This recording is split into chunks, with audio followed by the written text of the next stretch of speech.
क्या प्रधानमंत्री नरेंद्र मोदी इस देश के आम लोगों को नासमझ समझते हैं?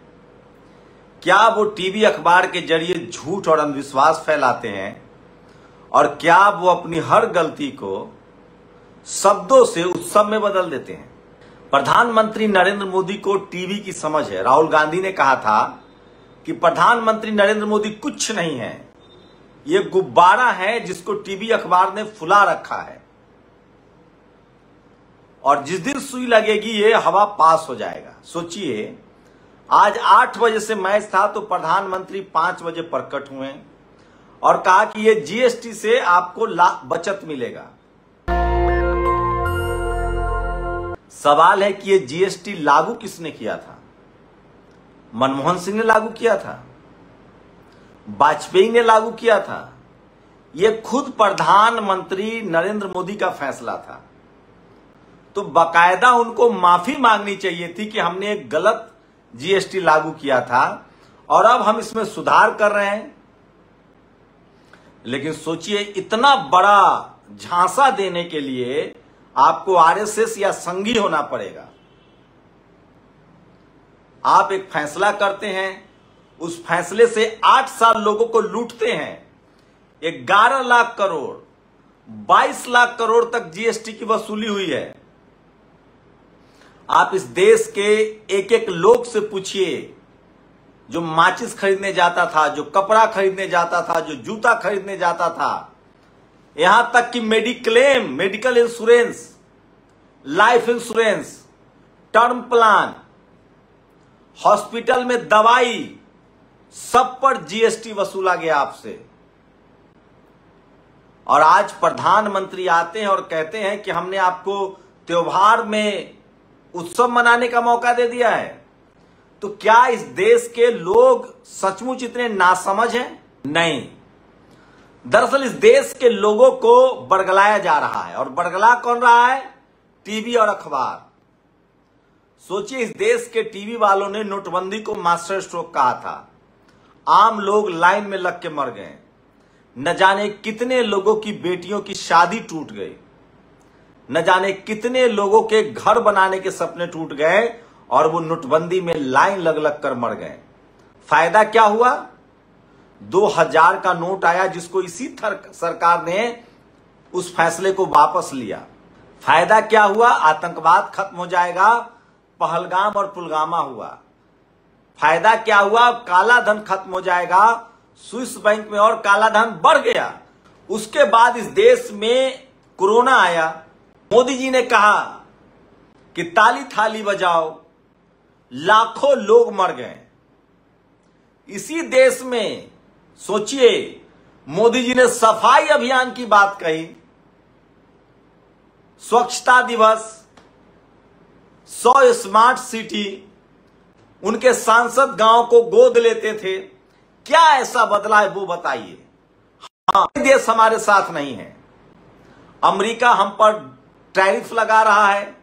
H1B वीजा, जिससे हमारे छात्र पढ़ने जाते थे, नौकरी करते थे, उसकी कीमत बढ़ गई है। सोचिए, तो ये तमाम जो खबरें हैं उसको समझना चाहिए और जब तक आप नहीं समझेंगे तब तक लेट हो जाएगी। तो क्या इस देश के लोगों को बरगलाया जा रहा है? ये एक फैसला बताइए प्रधानमंत्री का। ये लोग राष्ट्रवादी खुद को क्लेम करते थे, ऑपरेशन सिंदूर में सीज फायर कर दिया। ये 70 साल के कांग्रेस को कोसते थे कि पीए को कांग्रेस ने कब्जा नहीं किया, जबकि इंदिरा गांधी ने बांग्लादेश बंटवा दिया। इंदिरा गांधी ने इस देश के राजाओं को जो पीवी पर पैसा मिलता था उसको बंद कर दिया। इंदिरा गांधी ने बैंकों का राष्ट्रीयकरण कर दिया। बाबू जगजीवन राम ने पाकिस्तान के 2 टुकड़े करवा दिए जब वो रक्षा मंत्री थे।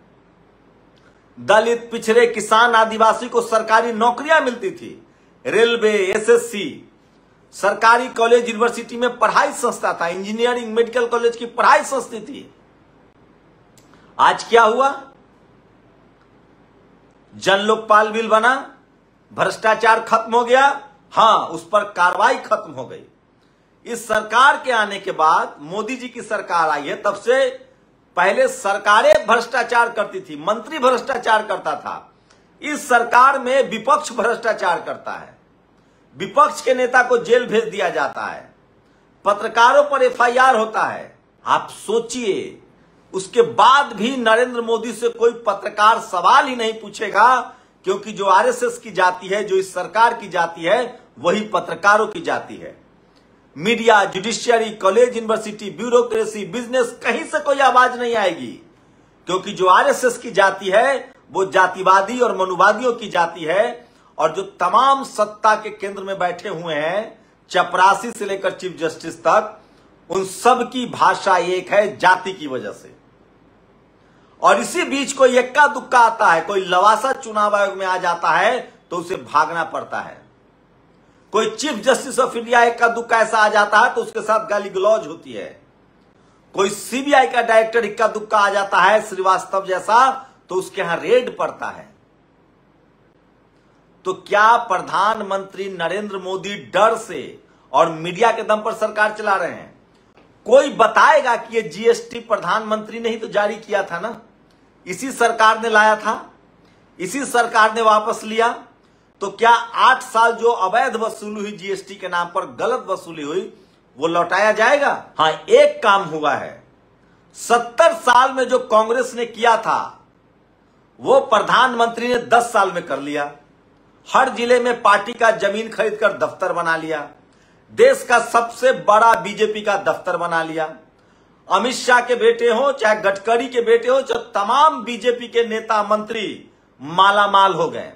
सारी ठेकेदारी उनको, सारा कॉन्ट्रैक्ट उनको, और उसमें भी गुजरात के लोग देश के उन तमाम राज्यों में ठेकेदारी कर रहे हैं जहां बीजेपी की सरकार है, चाहे काम अच्छा हो या ना हो।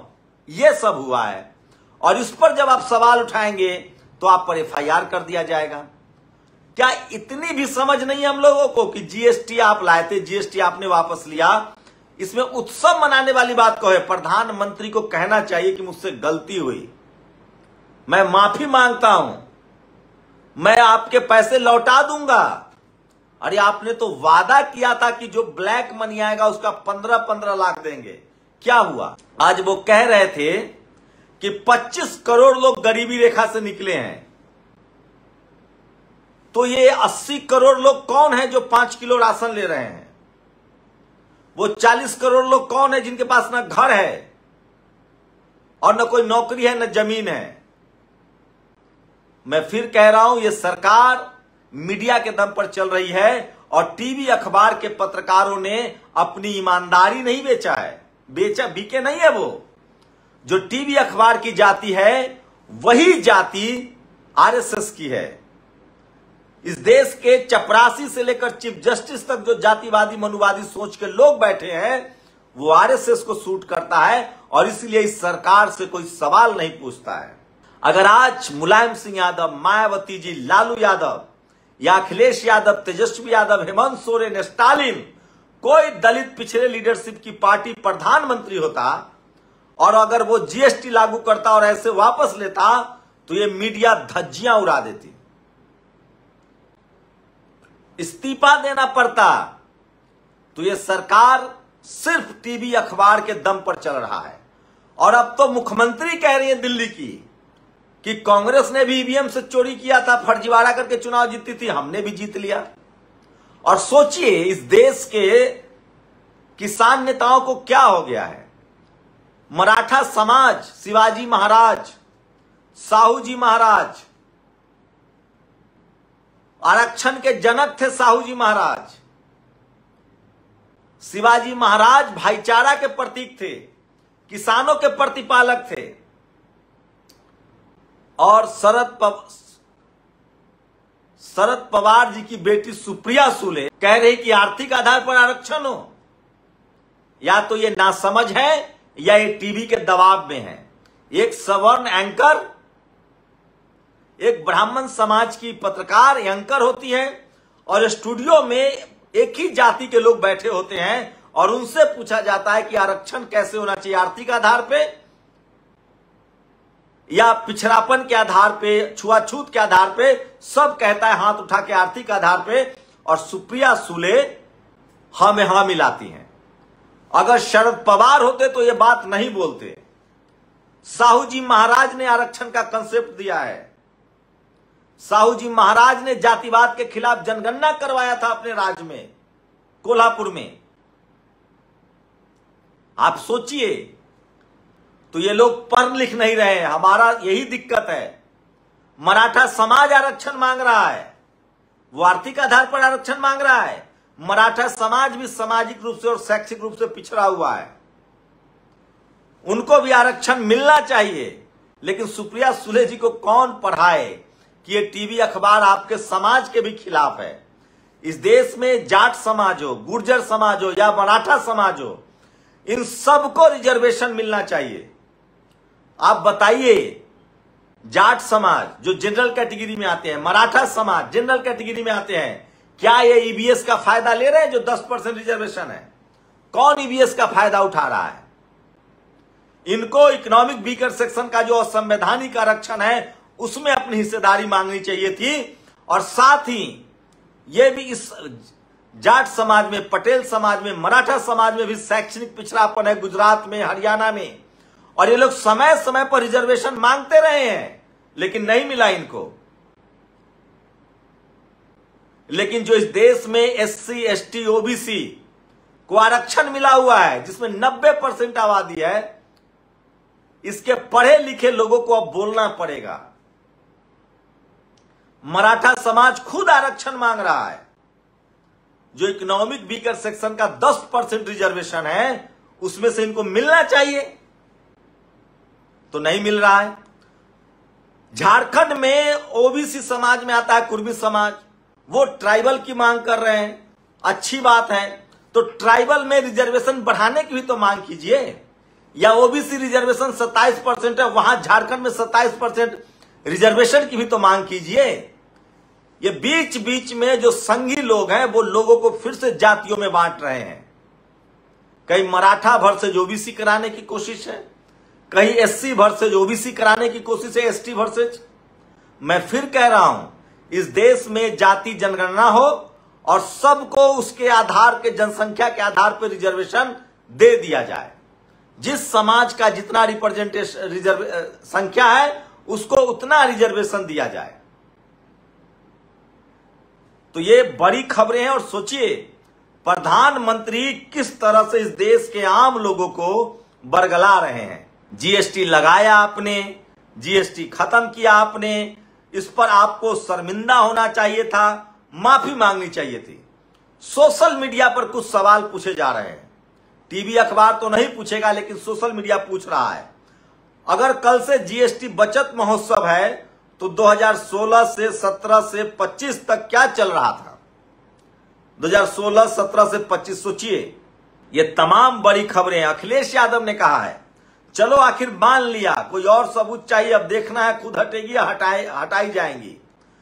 सोचिए, दिल्ली की मुख्यमंत्री ने खुद कहा है एक इंटरव्यू में कि हां, कांग्रेस भी वोट की चोरी करती थी, हम भी वोट की चोरी कर रहे हैं।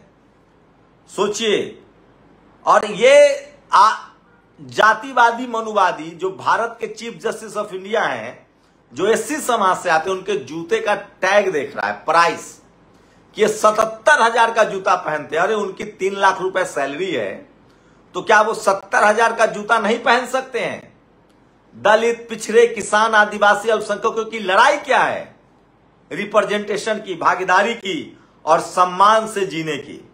सुप्रिया सुले से बड़ी गलती हुई है और उन्होंने एससी, एसटी, ओबीसी रिजर्वेशन का विरोध बहकावे में आकर कर दिया। सवर्ण पत्रकार, सवर्ण दर्शक, सवर्ण समाज का टीवी चैनल, और इनसे हाथ उठवा दिया कि आर्थिक आधार पर हो। अगर इन्होंने साहू जी महाराज को पढ़ा होता, शिवाजी महाराज को पढ़ा होता, संभाजी महाराज को पढ़ा होता, और मराठी समाज में जो शैक्षणिक और सामाजिक पिछड़ापन है, मराठा समाज को अधिकार नहीं मिल रहा है। मराठा समाज तो आर्थिक रूप से कमजोर नहीं है, जमीनें भी है, पैसा भी है, वो क्यों नहीं है जज सुप्रीम कोर्ट में? हाई कोर्ट में जज कितने हैं वो? सुप्रीम कोर्ट में जज कितने हैं वो? कैबिनेट सेक्रेटरी कितने हैं वो? इतनी बेसिक सी बात समझ में नहीं आती है सुप्रिया जी को। क्लास लगानी चाहिए उनकी। मैं फिर कह रहा हूं, आरक्षण गरीबी उन्मूलन प्रोग्राम नहीं है, ये रिप्रेजेंटेशन के लिए है। और अखिलेश यादव ने कहा ईवीएम को हट जाना चाहिए। जो धांधली करते थे चुनाव में, अब तो फुल पोल खुलने लगी है उनकी। ये तमाम बड़ी खबरें हैं और दर्द आरक्षण का नहीं है, बल्कि नीचे बैठने वाला कुर्सी पर कैसे बैठ गया, इस तरह का है। और जीएसटी बचत उत्सव शुरू हो रहा है। पीएम मोदी, जीएसटी कम होने से अब देश के नागरिकों को अपने सपने पूरे करने का आसान होगा। मतलब ये सरकार गलत जीएसटी ले रही थी, ये खुद सरकार मान रही है। पिछले 11 साल में देश में 25 करोड़ लोगों ने गरीबी को हराया है प्रधानमंत्री। तो फिर ये राशन कौन ले रहा है 80 करोड़ लोग। जीएसटी कम होने से त्योहारों में रौनक आने वाली है। इसका मतलब जीएसटी आपने लगाया था, आपने लोगों को लूटा। झूठी निकली हरबतिया, बीजा हुआ लखटकिया। अखिलेश यादव अपने अंदाज में इस तरह का तंज करते रहते हैं। अगर भारत को 2047 तक सच में एक विकसित राष्ट्र बनना है तो यह जरूरी है कि हमें अपने समाज में गहराई से जड़ें जमा चुकी जाति व्यवस्था को जड़ से उखाड़ फेंके। इसके लिए सही नीतियों, भेदभाव विरोधी कानूनों और परिवर्तनकारी सामाजिक कार्यक्रमों के जरिए सरकार के सभी स्तरों पर निरंतर प्रयास करने की जरूरत है। इस देश की सबसे बड़ी बीमारी जातिवाद है, सांप्रदायिकता नहीं है। 100 में 90 लोग सिर्फ 10 रोटी में गुजारा कर रहे हैं। जाति की वजह से उनके जाति के आधार पर शोषण है और 10 लोग 90 रोटी खा रहे हैं। इस वजह से देश पीछे है। 100 में से 90 लोगों को बेरोजगार रखा जा रहा है और ये बड़ा बयान दिया है इलाहाबाद हाईकोर्ट ने। और जीएसटी बचत उत्सव अगर अब शुरू हो रहा है तो क्या अब तक सरकार जीएसटी लूट महोत्सव चला रही थी, नेहा सिंह राठौर ने पूछा है। तो ये सबसे बड़ी खबर है जो आज सोशल मीडिया पर वायरल है।